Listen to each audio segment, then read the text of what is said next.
The Maple Leafs welcome the Ducks tonight and might be getting some reinforcements into the lineup. We'll break down tonight's game on today's edition of the Locked On Leafs podcast, part of the Locked On Podcast Network. It's your team every day.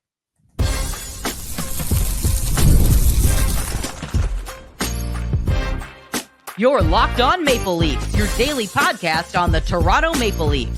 Part of the Locked On Podcast Network. Your team every day.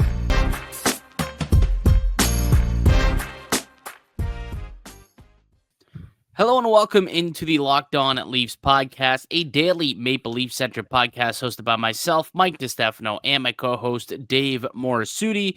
Today's episode is brought to you by FanDuel. You could start the season with a big return on FanDuel. New customers can place a $5 bet, and you'll get started with $150 in bonus bets if you win that first $5 bet. Visit FanDuel.com to get started.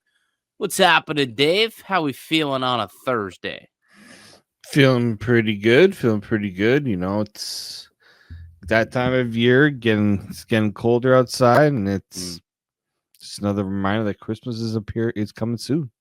It is coming soon. Speaking of FanDuel, by the way, I actually was looking today. I was curious after.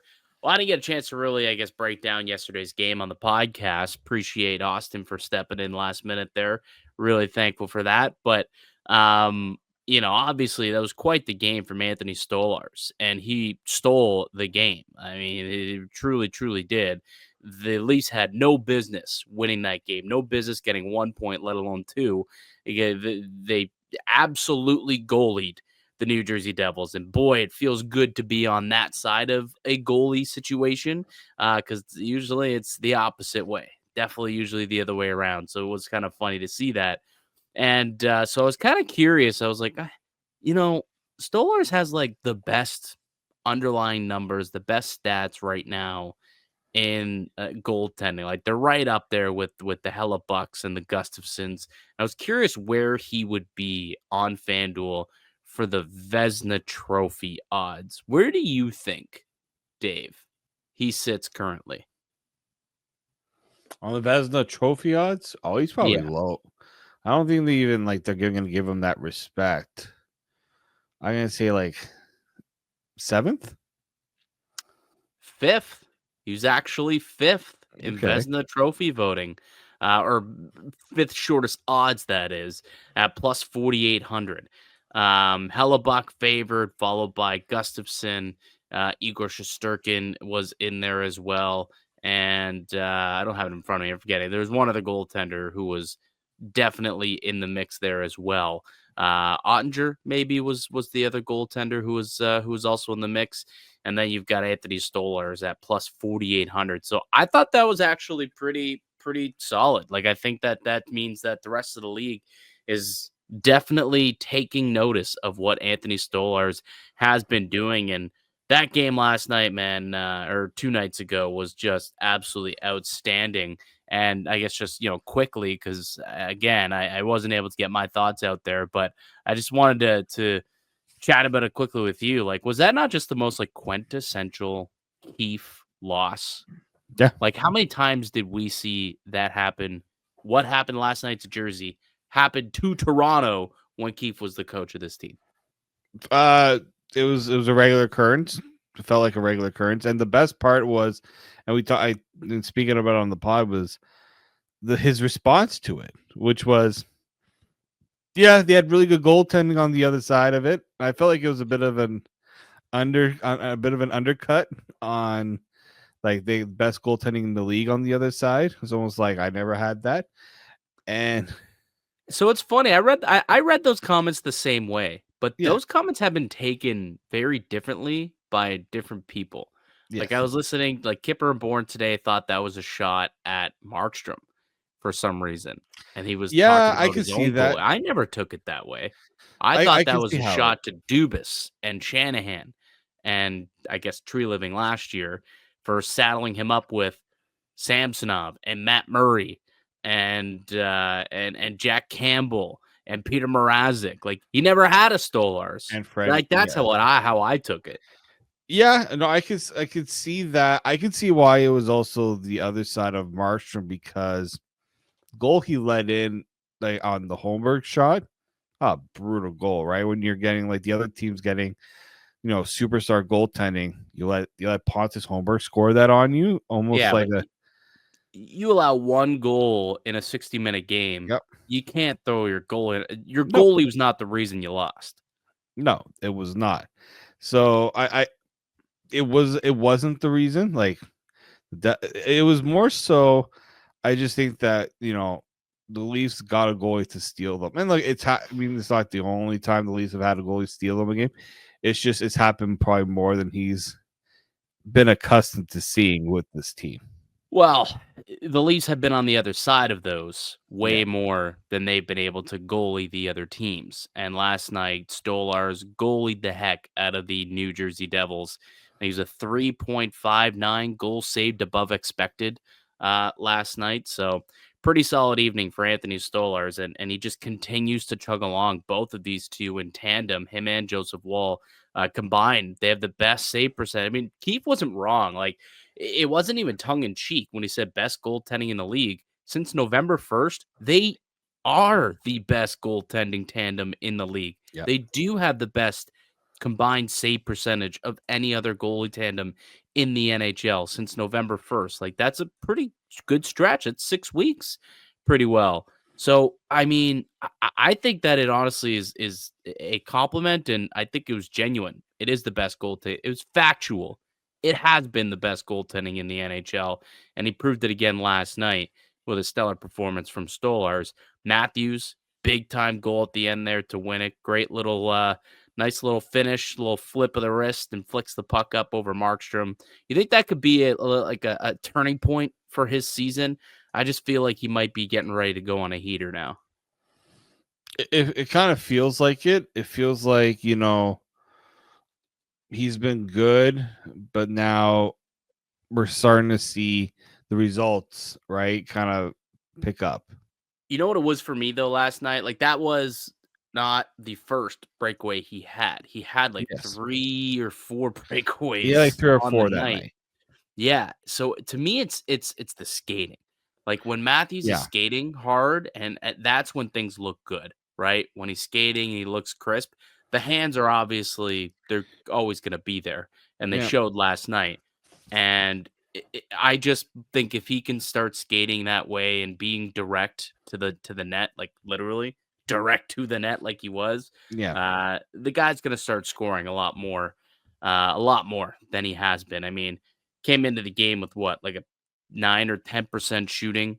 He's got a career 16% shooting. Yeah. Like they're at some point is it's going to swing the other way, and then everything he shoots that comes off his stick is going to end up at the back of the net. And after a win like that and a goal like that, it could be something that kind of turns his season around and starts going northward. And talking FanDuel, although he's still 11 goals behind Draisaitl for the Rocket lead, he's not far off. He's fourth in Rocket voting, or Rocket odds at least, and still relatively close. Like the odds makers still believe that Matthews has an opportunity to still win a Rocket despite the slow start and the injury so far this year. And they'll have an opportunity to fill the net tonight going up against the Anaheim Ducks. I mean, it's not a very good hockey team. They got absolutely trounced last night against the Ottawa Senators, and now they got to travel down south and take on the other team in Ontario, the Maple Leafs. It'll be a tough game for them, but the Leafs hoping it could possibly be point night. Let's come back. Let's tee up the game. Jake McCabe might be making a return. Something happened today that suggests it. We'll tell you what that is next here in the Locked On Leafs podcast, part of the Locked On Podcast Network. It's your team every day. Today's edition of the Locked On Leafs podcast is brought to you by Indeed. We're driven by the search for better, but when it comes to hiring, the best way to search for a candidate isn't to search at all. Don't search, match with Indeed. If you need to hire, you need Indeed. Indeed is your matching hiring platform with over 350 global monthly visitors, according to U.S. Indeed data, and a matching engine that helps you find quality candidates fast. And he doesn't just help you hire faster. 93% of employers agree Indeed delivers the highest quality matches compared to other job sites, according to a recent Indeed survey. Join over 3.5 million businesses worldwide that use Indeed to hire great talent fast. And listeners of this show will get a $75 sponsored job credit. Get your jobs more visibility at Indeed.com/lockedon. Just go to Indeed.com/lockedon right now and support our show by saying you heard about Indeed on this podcast. Indeed.com/lockedon. Terms and conditions apply. Need to hire? You need Indeed.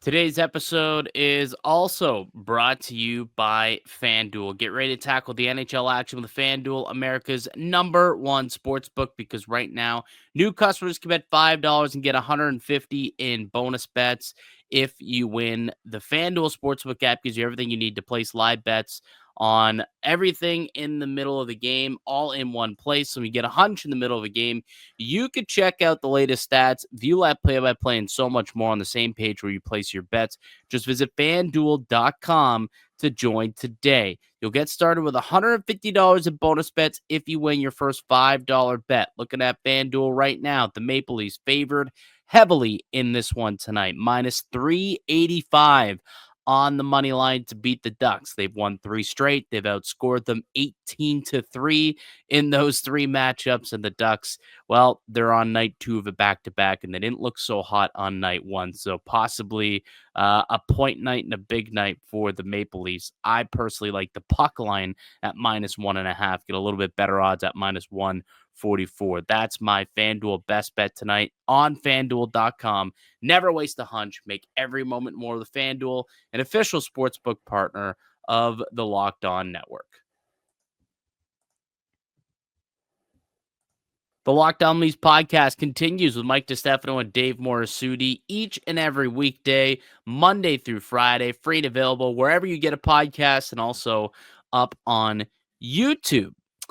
Maple Leafs back home tonight to take on the Anaheim Ducks. The Choo-Choo Trouba train rolls through Toronto tonight for the first time as an Anaheim Duck.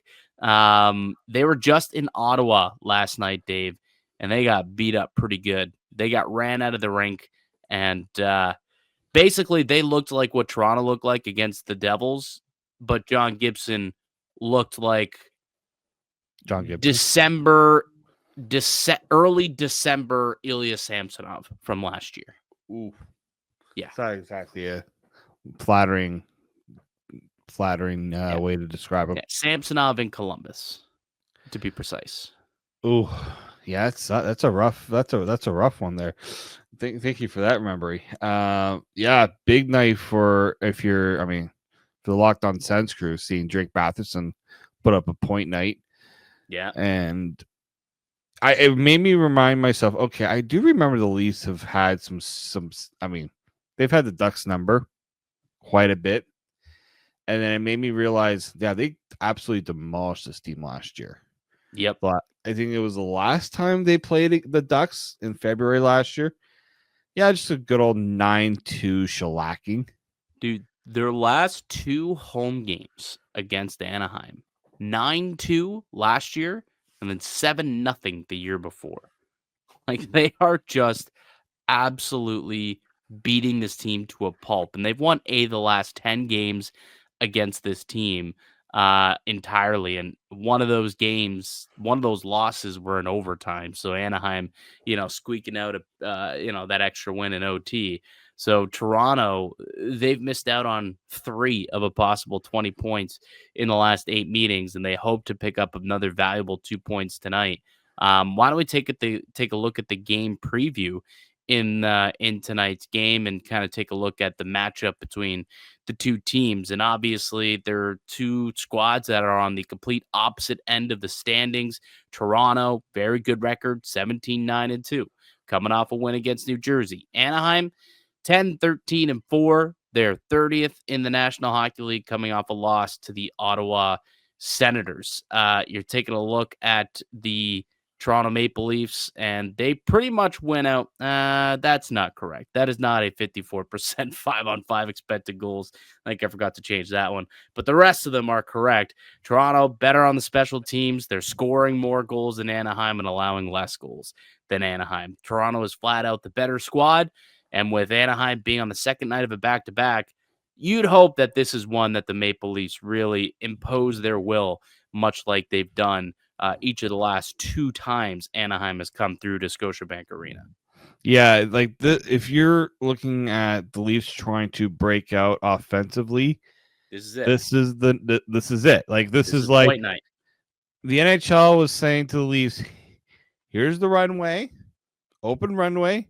Here you go. All you gotta do is just take off." Like it set them up perfectly, right? You could not have asked for a more like the better bounce back candidate, even though like we talk about bounce back from a win, right? Like it's one of those where like you won, but did you win?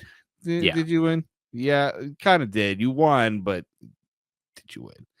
Sort of thing. You could play better. Could definitely play better and have a much more competitive game. And I expect to see that tonight. I really do. I just think that, Toronto, they know they got away with one the other night against New Jersey, and they can't play like that again. I know the Ducks aren't a good team, but still, it's the National Hockey League. And the Leafs, look, the Ducks haven't been one of those teams that been able to clip the buds, but, in years past, they have struggled against non-playoff teams, and they've played down to their opponents. Hasn't necessarily been an issue this year like it's been in the past. But hopefully, again, that doesn't creep up tomorrow night because everything's going in their favor, right? The Ducks, second night of a back-to-back. They've played a lot of hockey recently. They look tired in that game against Ottawa. I was watching that game, and they look like a tired bunch. And now they got to play again tonight. So I think the Leafs should be able to take advantage of a pretty weakened Ducks team. Let's take a look at their lineup. So we know exactly what to expect going into tonight. And again, just not a very deep lineup, not a very skilled team. It looks like a club that's 30th in the NHL. That's sub 500. They've got Ryan Strome with Vetrano and Terry as their top line, Alex Killorn, Carlson, and Brett Leeson as their second line. You got Mason McTavish with Cutter Gauthier and Brock McGinn on the third. And then Reese Johnston, Isaac Lundestrom, and Jansen Harkins as their fourth line. Defensively, the choo-choo Trouba train rolls through with Cam Fowler as the top pair. You've got Dumoulin, Fowler again, as the second pair. And then Mintyukov and Olin Zellweger as the third pair. Maybe that's why the Ducks are so tired. They're playing Fowler. Fowler. Supposed to be Radko Gudas. Radko Gudas is the other second pair alongside Dumoulin. Just their captain, Dave. It's only their captain. It doesn't matter. Yeah, just missing the one guy that's got like the public enemy number one in Toronto. Yeah. It's all good. And then why don't we actually just move on over to our locked on player to watch tonight, because it's going to be the starting goaltender for the Anaheim Ducks. It's Lukas Dostal, also known as the no-name goalie. The no-name goalie. Do you recall the no-name goalie and the performance he put on last year when the Toronto Maple Leafs rolled into Anaheim? Now, Toronto won the game, but they put up like 50 shots and only won 2-1 in overtime. And that was really kind of Dostal's coming out party. And look, the wins aren't there this season, just a 6-7-3 record. But for a team that's as bad as it is, for him to have a 267 goals against and a 921 save percentage, I think that goes to show that Dostal, one of the up-and-coming young goaltenders in the NHL. What I remember most about that game is I was on a cruise ship when that game happened. And I woke up the next morning, looked at the game stats, and I said they put up how many shots? 50 burger. It was like 55 shots. This guy stopped 53 of them. This is also a time where Martin Jones, I believe, was on the second half of a back-to-back. Yes. Didn't go with the Hildebeest. Stuck with Marty Jones. That's right. And so I was like, well, I'm very curious to see what Mike had to say about the game. And like that, this is also the time where Samsonov was placed on waivers, didn't get claimed.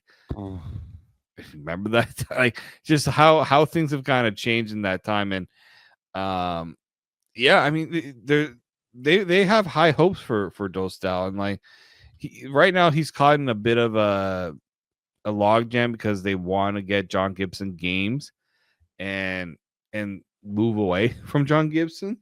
It's a little tough right now because he's making a lot of money and has not been John Gibson-esque, right? He's getting up there in age as well. So, like, Dostal's got a 921 save percentage in front of the exact same team, Gibson, just a 903 save percentage and a goals against above 3. Which is funny. You say a 903 save percentage on the Ducks. It's not bad, but when you see the other guy has a 921 save percentage, you're like, yeah, that's clearly exactly. Yeah, like this is a goalie too that I know he's played for. I remember watching at the World Championships. He was pretty good there too, and yeah, he's 24 years old.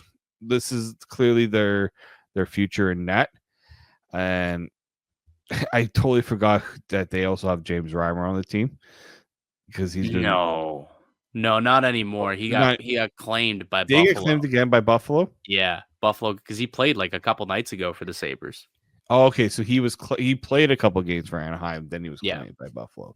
Yeah, but like Anaheim needs to figure out this goaltending situation because like they also just need they're a team that's obviously in a rebuild stage. They're still building up. They are also they got some not very good players on the roster. Like they got to start turning. I think turning over a new leaf. Right, Cam Fowler. They still got around. They're gonna have to eventually want to move off of Jacob Trouba. That's supposed to be a short stay there. Gibson's still around. Like this is a team that's got to eventually transition a bit, and we know that this team also has a crap ton of cap space. Yeah, right. Like they're lots, a lot of cap space, and just the talent. Like they've drafted so many like quality players. We brought up, Owen Zellweger. They made that trade where they moved Drysdale for Cutter Gauthier, right? So it's like this is a team that should eventually be getting better. It's just, it just hasn't kind of all been put together yet.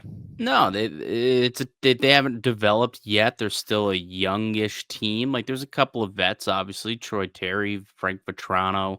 They went and signed Strome and Alex Killorn to try and help supplement that. But realistically, I mean, this is a team that's just struggling to score, like, period. I mean, Troy Terry leads the team with 21 points in 27 games.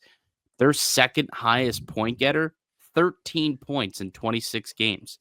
That's a pace of 41 points a year. If your second highest producer on offense is a half a point per game player, you're not going to win a lot of hockey games, Dave. That's not good. Like that is not where would that rank for the Maple Leafs? Like I don't think that would be even relatively close for the Leafs to being like in the top 5. If I'm not mistaken, 1, 2, 3, 4, 5, 6, 7. That'd be 7th. It would be 7th on the Leafs behind Morgan Riley in points, and it's second best producer for the Anaheim Ducks. So offense has been a big issue, and the Maple Leafs, well, they're not allowing a lot of offense on home ice either. Like this is a team, and Joseph Woll's played really, really well also. But like this is a team on home ice, like they're only giving up 2 goals per game. Like that's like really, really solid. 2 goals per game is all that they're really giving up right now. So yeah, I think the Maple Leafs should be able to really roll in this game here. Should be one that they definitely win and win big. Why don't we come back and we could take a look at the Maple Leafs roster on the other side, and we could talk a little bit about the potential return of Jake McCabe. We'll get to that next here in the Locked On Leafs podcast, part of the Locked On Podcast Network. It's your team every day. Today's episode is brought to you by Prize Picks. You can now win up to 100 times your money on Prize Picks with as little as 4 correct picks. Prize Picks is the only real money daily fantasy platform with an injury insurance policy, so your lineups stay in play even if one of your players gets injured, or if your player leaves in the first half and doesn't return. Prize Picks keeps your lineup live. Prize Picks will put its members first, so all withdrawals are fast, safe, and secure. When my picks hit, I can get my money in as quick as 15 minutes. Sign up today. You'll get a $50 instantly when you play $5. You don't even need to win to receive the $50 bonus. It's guaranteed. Prize Picks is the best way to win real money this hockey season. Which players are going off, which ones aren't. Make your picks in less than 60 seconds and turn your sports opinions into real money all season long on Prize Picks. Download the app today. Use the code LOCKEDONNHL. You'll get $50 instantly after you play your first $5 lineup. Prize Picks. Run your game. Welcome back into the Locked On Leafs podcast. Mike DiStefano, Dave Morassutti with you on a game day. Toronto hosting the Anaheim Ducks, the lowly Anaheim Ducks tonight, who are coming off a big loss to the Senators, 5-1. Drake Batherson had a hat trick against the Ducks. Maybe another team will be able to muster up a hattie against this Duck squad. Austin Matthews, I'm kind of looking at you. Would be a nice night for him to break out here against Anaheim. Although it will be difficult, again, much different goaltenders, much different team when Dostal is in net as opposed to John Gibson. So, it'll be a little bit difficult, but the Leafs have outscored the Ducks 18-3 over their last 3 games against one another. Why don't we take a look at what the Leafs lineup is going to look like tonight? I imagine it's quite similar to the way that it looked the other night against the New Jersey Devils. We're taking a look, and we've got Matt Pacioretty with Matthews and Marner, got Nyes with Tavares and Nylander, Holmberg with Minton and Domi, and then Lorentz with Dewar and Ryan Reeves. And then on the blue line, what's different there, Dave? Oh boy, Jake McCabe. Now, again, this is not set in stone. This is a projection based off of a little news that we saw, kind of a roster move that was made today, correct? Yes, we saw 2 players placed on waivers. You had Dakota Mermes and you had Alex Nylander. Now, you think, okay, 2 guys being placed on waivers, that means maybe more than 1 player's coming back. Well, no, that's not the case because Dakota Mermes never actually was on the roster. He was on season opening LTIR with that jaw injury, and he was with the Marlies on a conditioning stint. So this is him. This is now the Leafs saying, all right, he's good to go to be activated, but not to play on the Leafs, and just go down to the Marlies. And obviously with Alex Nylander being placed on waivers, that's a roster spot being opened up. And the only player really we're expecting to be close to return or likely ready to return is Jake McCabe. Yes, so McCabe back on the top pair with Chris Tanev, and that will revert McCabe and OEL most likely, or Riley and OEL most likely back together, and then Timmins and Simon Benoit. And starting between the pipes, I mean, if we continue with the back and forth starts, it sounds like it'll, I guess, probably end up being Joseph Woll in net tonight. And at this point, doesn't matter who you put in goal. The Leafs just seem to be getting good goaltending night in, night out. It's really a nice change of pace, isn't it? It is, and like when you're going up against a team like Anaheim, where you know that you're supposed to beat them, how do you ensure that you beat them? Well, you don't give them those free opportunities to score, right? And the Leafs have, as you noted, they play really stingy defense at home. Their goaltending has been rock solid all season long, but especially at home. So I don't see the Ducks having a lot of success, looking to have a lot of success offensively. It's all about, can the Leafs get those opportunities on offense and cash in, which I think they can. I think they've had opportunities. I know against the Devils it wasn't their best effort, but I would hope that a little talking to from Craig Berube will say, okay, you got away with one. That ain't happening again. Yeah, you would think. You would think that they would, that I mean, Post game, I believe was Austin Matthews who said that it was a bit of a wake up call, and was referring to the first couple periods and the third period they got going. But as a whole, like that game, wake up call. All right, that's 2 games in a row they've lost, and then that one. And really, the 5-on-5 scoring has also been a big problem. Both of those goals last night that they scored 2 nights ago against New Jersey, neither were at 5-on-5. Let's get that going. And tonight is the night for it to happen. The Ducks stink. They give up chances at an elite rate. They give up a lot of quality chances as well.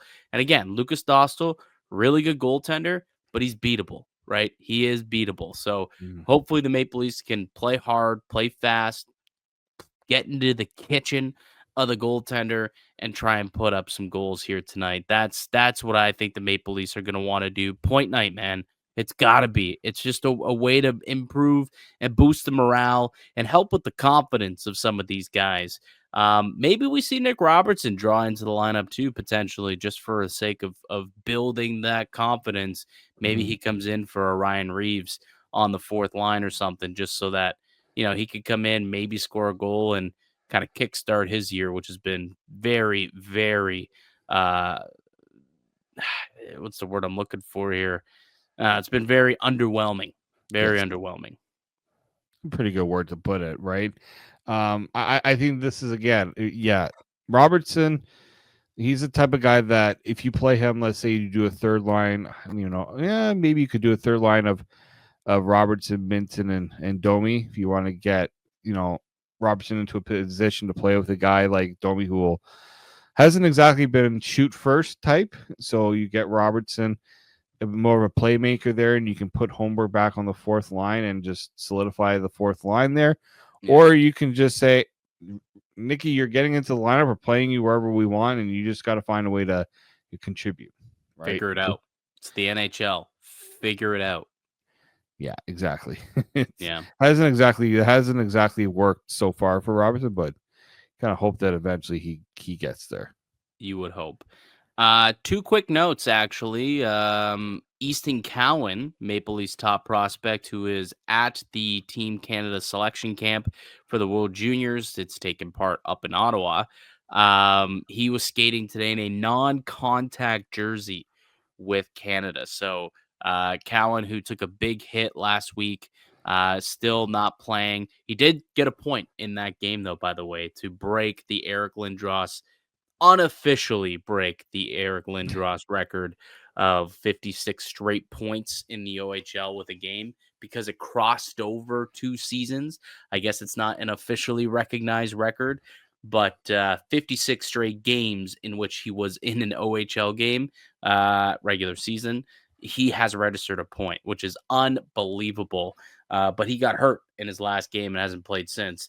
And skating in a non-contact jersey at the Canadian selection camp. Don't think it's going to cost him his job. I think he's pretty well guaranteed a spot on the team anyway, if not maybe even vie for a potential letter on his sweater, maybe, much like Fraser Minton did last year.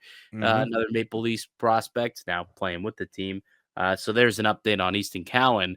And then, the Board of Governors meetings has been ongoing in the NHL this week, and it sounds like the NHL salary cap is projected to rise to $92.4 million. That's the estimated cap for next season, $92.4 million.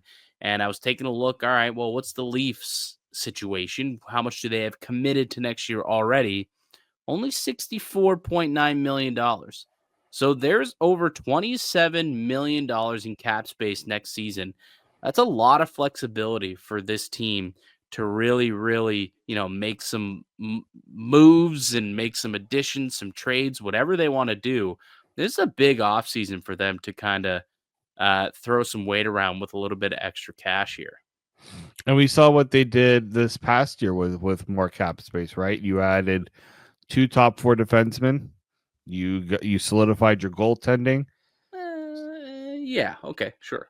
Like you got your goaltending sort of. I'll say OEL top 4. Yeah, okay. At first, I thought Hakanpää. I don't know why, but I'm like, no. I'm like OEL. Okay, yeah. Like it's funny because you went for OEL and tandem, and you're just like, we have some spare change. Let's throw it at a broken Yanni Hakanpää. I mean, it hasn't been an issue in terms of their salary cap because he's been on LTIR, so yeah, it's fine. But like you can now, I think, when you look at the pie, right? How much gets put? We already know that Matthew Nyes is the next, like one of those contracts is going to have to be sorted out. We know about Marner, we know about Tavares, but you look at that 27. Yeah, some of that can shrink pretty quickly, but you also see an opportunity to bolster, I think, that forward group that needs scoring, right? They need to find some goal scorers down the line, and that amount of money should help them either do it through signings or maybe even a trade. Yeah. Potentially you could bring in some salary, and it doesn't always have to be nickel and diming. Find another team to, back channel some Eaton contract, and you can actually just make a good old trade and not have to worry about the contract and worry about the cap space.